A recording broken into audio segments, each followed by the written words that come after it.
कोणत्याही प्रकारची मेहंदी, डाय किंवा मग केमिकलचा वापर न करता घरामधील फक्त लिंबाचा वापर करून तुम्ही तुमचे पांढरे झालेले केस अगदी मुळांपासून काळे करू शकता. आणि त्यासोबतच तुमचे केस अगदी लांबसडक, दाट आणि स्मूथ आणि सिल्की होण्यासाठी देखील मदत होणार आहे. त्यामुळे मी सांगितलेली ही रेमेडी तुम्ही एकदा तरी तुमच्या केसांवरती नक्की ट्राय करून बघा. आणि ही रेमेडी तयार करण्यासाठी तुम्हाला अगदी खर्च करण्याची देखील गरज लागणार नाही. अगदी घरामधील बेसिक वस्तूंचा वापर करून आपण ही रेमेडी बनवू शकतो. पण याचे रिझल्ट मात्र इतके अमेझिंग आहेत की हे वापरल्यानंतर तुम्हाला कोणताही केमिकल असलेला प्रोडक्ट वापरण्याची गरज लागणार नाही. आणि ज्या लोकांनी या रेमेडीचा वापर केलेला आहे त्यांना देखील खूप छान असे रिझल्ट मिळालेले आहेत आणि त्यांनी त्यांचे फीडबॅक देखील माझ्यासोबत शेअर केलेले आहेत. आणि त्याचप्रमाणे तुम्ही व्हिडिओमध्ये माझे केस देखील पाहू शकता किती जास्त सिल्की, स्मूथ आणि शायनी आहेत. जर तुम्हाला देखील असेच केस पाहिजे असतील तर हा व्हिडिओ शेवटपर्यंत नक्की बघा. आणि त्यासोबतच व्हिडिओ तुम्ही कोणत्या गावामधून किंवा मग कोणत्या शहरामधून पाहताय कमेंटमध्ये सांगायला अजिबात विसरू नका. आणि बघा, आपली ही रेमेडी बनवण्यासाठी आपल्याला कोणकोणत्या घटकांची गरज आहे हे देखील मी व्हिडिओमध्ये तुम्हाला सगळं काही सविस्तर सांगणार आहे. त्यामुळे एकच विनंती आहे की व्हिडिओ शेवटपर्यंत नक्की बघा. आणि बघा, आपली ही रेमेडी बनवण्यासाठी सगळ्यात पहिल्यांदा आपल्याला स्टीलच्या भांड्याचा वापर करायचा आहे. लक्षात ठेवा, इथं तुम्हाला अॅल्युमिनियमच्या भांड्याचा वगैरे वापर अजिबात करायचा नाहीये. आणि त्यानंतर साधारणतः 1 ग्लास एवढं फिल्टर केलेलं पाणी आपल्याला याच्यामध्ये ऍड करायचंय. जर तुमच्याकडे फिल्टर केलेलं पाणी नसेल तर तुम्ही साध्या पाण्याचा वापर केला तरी देखील चालेल. आणि त्यानंतर आपल्याला सगळ्यात पहिली गोष्ट इथं घ्यायची आहे आणि ते म्हणजे मेथीदाणा. कारण मेथीदाण्यामध्ये भरपूर प्रमाणात प्रोटीन आणि सोबतच निकोटिक ऍसिड असतं आणि हे आपल्या केसांच्या मुळांवरती काम करतं, ज्यामुळे केसांची मुळं अगदी मजबूत आणि स्ट्रॉंग बनण्यासाठी हेल्प होते. बघा, आपल्याला या रेमेडीसाठी जास्त मेथीदाणा वापरण्याची देखील गरज नाहीये. तर साधारणतः 1 चमचा किंवा मग 1.5 चमचा एवढाच मेथीदाणा आपल्याला इथं घ्यायचा आहे. मेथीदाण्यामुळे आपल्या केसांमधील कोंडा कमी होण्यासाठी मदत होते आणि त्यासोबतच केसांचे फॉलिकल्स म्हणजेच केसांची मुळं देखील अगदी स्ट्रॉंग होतात. आणि जेव्हा केसांची मुळं स्ट्रॉंग होतात तेव्हा आपली केस गळती आपोआपच कमी होण्यासाठी मदत होते. त्यानंतर आपल्याला मूठभर एवढी ताजी अशी कढीपत्त्याची पानं देखील इथं घ्यायची आहेत. कारण तुम्हाला तर माहीतच असेल, कढीपत्ता आपल्या केसांसाठी एखाद्या वरदानासारखं काम करतो. तुम्ही बऱ्याच वेळा पाहिलं असेल की साऊथ इंडियन महिलांचे केस हे खूप जास्त दाट आणि लांब असतात. तर त्या महिला आपल्या केसांसाठी कढीपत्त्याचा वापर मोठ्या प्रमाणात करत असतात आणि त्यामुळेच त्यांचे केस अगदी दाट आणि सोबतच लांब होतात. जर तुम्हाला देखील असेच केस हवे असतील तर मी तर तुम्हाला सांगेल की सकाळी उठल्यानंतर साधारणतः 4 ते 5 एवढी कढीपत्त्याची पानं तुम्ही नक्की खा. आणि बघा, आता कढीपत्ता ऍड केल्याच्या नंतर सगळ्यात शेवटी आपण याच्यामध्ये कांद्याचा देखील वापर करणार आहे. लक्षात ठेवा, इथं तुम्हाला लाल कलरचाच कांद्याचा वापर करायचा आहे. कारण लाल रंगाच्या कांद्यामध्ये भरपूर प्रमाणात सल्फर असतं आणि हेच सल्फर आपल्या केसांच्या वाढीसाठी मदत करतं. बघा, कांदा घेतल्याच्या नंतर त्याला व्यवस्थित असं स्वच्छ करून घ्या. कारण बऱ्याच वेळा काय होतं की कांद्यावरती फंगस आणि बुरशी साठलेली असते.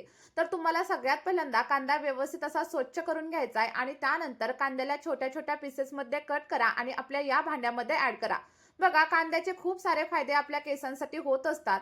जर तुम्हाला टक्कल पडण्याची वगैरे समस्या जाणवत असेल ना तर तुम्ही फक्त कांद्याचा रस देखील तुमच्या केसांवरती नक्कीच अप्लाय करू शकता. कारण कांद्याच्या रसामुळे तुमच्या टक्कल पडलेल्या जागेवरती देखील नवीन केस उगवायला सुरुवात होते. आणि जर तुम्हाला एक्स्ट्रीम लेवलचा हेअरफॉल वगैरे होत असेल ना तर तुम्ही आपल्या या रेमेडीमध्ये कांद्याचा वापर नक्की करा.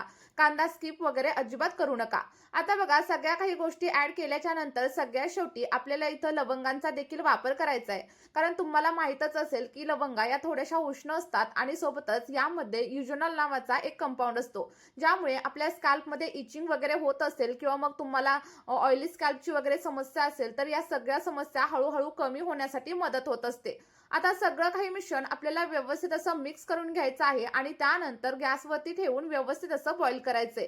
बघा, बॉईल करायला ठेवल्यानंतर गॅसची फ्लेम एकदमच हाय वगैरे अजिबात करू नका. तर मीडियम फ्लेमवरती किंवा मग लो फ्लेमवरती आपल्याला हे सगळं काही पाणी व्यवस्थित असं बॉईल करून घ्यायचंय. आणि बघा, साधारणतः 2 ते 3 मिनिटं पाणी व्यवस्थित असं बॉईल करून झाल्याच्या नंतर आपल्याला आणखी 2 गोष्टींचा वापर या पाण्यामध्ये करायचा आहे. जेणेकरून जे काही सिरम आपलं रेडी होईल ते तुमच्या केसांसाठी अतिशय उत्तमरित्या काम करेल. तर बघा, 2 मिनिटं झाल्यानंतर साधारणतः 1 चमचा एवढी चहापत्ती आपल्याला याच्यामध्ये ऍड करायची आहे.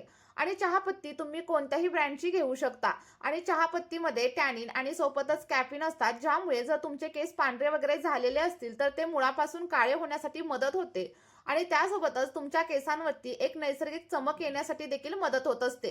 त्यामुळे तुम्ही चहापत्तीचा वापर नक्की करा. आणि तुम्ही अनेक वेळा पाहिलं असेल की आपण मेहंदी वगैरे लावताना चहापत्तीच्या पाण्यामध्ये मेहंदी भिजवत असतो आणि जर का तुम्ही तसं करत नसाल तर आजपासून करायला चालू करा. कारण जेव्हा आपण चहापत्तीच्या पाण्यामध्ये मेहंदी भिजत घालतो तेव्हा मेहंदीचा कलर हा आपल्या केसांवरती आणखी जास्त डार्क येण्यासाठी मदत होत असते. बघा, चहापत्ती ॲड केल्याच्या नंतर 2 मिनिटं मी सगळं काही पाणी व्यवस्थित असं बॉईल करून घेतलेलं आहे. आणि त्यानंतर सगळ्यात शेवटी आपल्याला याच्यामध्ये अतिशय महत्त्वाचा असा एक घटक ॲड करायचा आहे, ज्यामुळे तुमचे केस अगदी सिल्की, स्मूथ आणि शायनी होण्यासाठी मदत होणार आहे. आणि हे तुम्ही बऱ्याच वेळा ऐकलेलं देखील असेल, पण केसांवरती मात्र ट्राय केलेलं नसेल. तर बघा, सगळ्यात शेवटी आपण 1 चमचाभर एवढी मोहरी देखील याच्यामध्ये ॲड करणार आहे. बघा, जसं की तुम्हाला माहीतच असेल, की मोहरीचं तेल आपल्या केसांसाठी किती जास्त फायदेशीर असतं. आणि इथे मी अखंड मोहरीचाच वापर केलाय. जर तुम्हाला असं वाटलं, की थोडीशी बारीक करून मोहरी ॲड करावी, तर तुम्ही तसं देखील नक्कीच करू शकता. आता मोहरी ॲड केल्याच्या नंतर सगळं काही पाणी पुन्हा एकदा 4 ते 5 मिनिटांसाठी आपल्याला बॉईल करायचंय. आता तुम्हाला एकच प्रश्न पडलेला असेल, की नक्की हे सीरम रेडी होण्यासाठी किती टाईम लागतो? तर बघा, संपूर्ण सीरम रेडी होण्यासाठी साधारणतः 10 ते 15 मिनिटांचा टाईम आपल्याला लागणार आहे. आणि हे सीरम रेडी झालंय हे कसं समजायचं? जेव्हा तुम्ही घेतलेलं पाणी हे अर्धं राहील आणि त्यासोबतच पाण्याचा कलर देखील पूर्णपणे चेंज होईल, तेव्हा समजायचं की आपलं सगळं काही सीरम इथं रेडी झाले.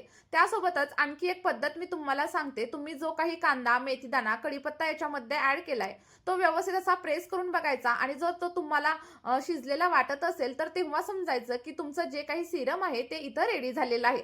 आता तुम्ही इथं बघू शकता, आपल्या सीरमला जवळ-जवळ 10 ते 12 मिनिटं झालेली आहेत आणि त्यानंतर आपण गॅसची फ्लेम बंद केलेली आहे. गॅसची फ्लेम बंद केल्यानंतर सीरम तुम्ही थंड होण्यासाठी देखील ठेवून देऊ शकता किंवा मग गरम असताना देखील त्याला गाळून घेऊ शकता. फक्त एकच गोष्ट लक्षात ठेवायची, सीरम पूर्णपणे थंड करायचं आणि त्यानंतरच केसांवरती अप्लाय करायचं. आता हे रेडी झालेलं सीरम तुम्ही असं देखील तुमच्या केसांवरती नक्कीच अप्लाय करू शकता.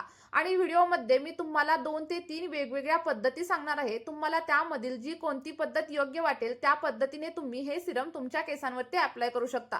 तर इथं बघू शकता, सीरमला किती छान असा कलर आलेला आहे आणि हाच कलर तुमच्या केसांवरती एखाद्या मॅजिक सारखं काम करणार आहे. बघा, आता हे अप्लाय करण्याच्या जसं की मी तुम्हाला म्हटलं 2 ते 3 पद्धती मी तुम्हाला सांगणार आहे. आणि पहिल्या पद्धतीमध्ये हे सीरम तुम्ही असं देखील तुमच्या केसांवरती नक्कीच अप्लाय करू शकता. आणि बघा, आता दुसरी पद्धत सांगते. तर दुसऱ्या पद्धतीमध्ये तुम्हाला काय करायचंय, या सीरममध्ये जर तुम्हाला केस काळे करायचे असतील तर आवळा पावडरचा वापर करा किंवा मग शिकाकाई पावडरचा तुम्ही वापर करू शकता.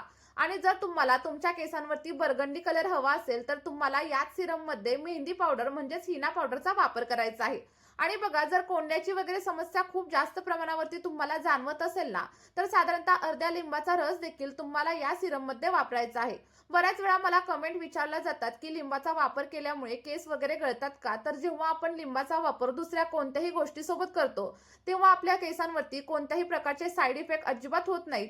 फक्त एकच गोष्ट लक्षात ठेवायची, लिंबाचा रस तुम्हाला डायरेक्टली स्कॅल्पवरती वगैरे अजिबात अप्लाय करायचा नाहीये. आता बघा, लिंबाचा रस ॲड केल्याच्या नंतर सगळं काही सीरम व्यवस्थित असं मिक्स करून घ्या. आणि त्यानंतर जर तुम्ही हे सीरम असं देखील तुमच्या केसांवरती अप्लाय केलं, तरी देखील तुमच्या पांढऱ्या केसांची समस्या हळूहळू कमी होण्यासाठी मदत होते. मी तुम्हाला असं नाही म्हणणार, की 1 ते 2 वेळा वापरल्यानंतरच सगळ्या काही समस्या कमी होतील. पण जर सतत तुम्ही 2 ते 3 महिने या सीरमचा वापर तुमच्या केसांवरती केला, तर खरंच तुमची पांढऱ्या केसांची समस्या देखील हळूहळू कमी होईल. आणि त्यासोबतच केस गळती देखील बंद होण्यासाठी मदत होईल. आता बघा, आपलं सीरम जवळ-जवळ इथं रेडी झाले. पण जर तुम्हाला खूप जास्त प्रमाणावरती ड्राय हेअर्सची, फ्रिझी हेअरची आणि सोबतच गुंत्याची वगैरे समस्या असेल आणि तुमच्या केसांमध्ये खूप जास्त प्रमाणात फाटे वगैरे फुटलेले असतील, तर तुम्हाला या सीरममध्ये खोबरेल तेलाचाच म्हणजेच नारळाच्या तेलाचा देखील वापर करायचा आहे. पण माझे केस खूप जास्त सिल्की आहेत, स्मूथ आहेत आणि मला फाटे फुटलेल्या केसांची वगैरे अजिबात समस्या नाहीये. त्यामुळे मी या सीरममध्ये खोबरेल तेलाचा वापर अजिबात करणार नाहीये. बघा, हे सीरम आता मी असंच केसांवरती अप्लाय करणार. आणि आता तुम्हाला प्रश्न पडला असेल, की हे नक्की किती वेळा अप्लाय करायचं, अप्लाय केल्यानंतर किती वेळ ठेवायचं? तर बघा, तुम्हाला हे सीरम तुमच्या केसांच्या मुळांवरती आणि सोबतच केसांच्या लेंथवरती देखील अप्लाय करायचंय. आणि अप्लाय करण्यासाठी तुम्ही एखाद्या स्प्रे बॉटलचा देखील वापर करू शकता. आणि जर तुमच्याकडे स्प्रे बॉटल नसेल तर एखाद्या कॉटन बॉलच्या सहाय्याने देखील सीरम तुम्ही केसांवरती नक्कीच अप्लाय करू शकता. बघा, अप्लाय करून देखील मी तुम्हाला व्हिडिओमध्ये दाखवत आहे. आणि सेम त्याच प्रकारे तुम्हाला हे सीरम केसांवरती अप्लाय करायचंय. अप्लाय केल्याच्या नंतर 2 ते 3 मिनिटं हलक्या हाताने मसाज करायचा आहे आणि त्यानंतर कमीत कमी 2 तास हे सीरम तुम्हाला केसांवरती असंच ठेवायचंय. आणि त्यानंतर तुम्ही अगदी माइल्ड शॅम्पूने हेअर वॉश करू शकता. बघा, आठवड्यातून फक्त 2 वेळा सलग 2 ते 3 महिने तुम्ही या सिरमचा वापर करून बघा. केसांच्या सगळ्या काही समस्या हळू कमी होतील आणि तुम्हाला जे काही रिझल्ट भेटतील ते देखील माझ्यासोबत शेअर करायला अजिबात विसरू नका. या व्हिडिओमध्ये आपण इथेच थांबूया. Bye bye.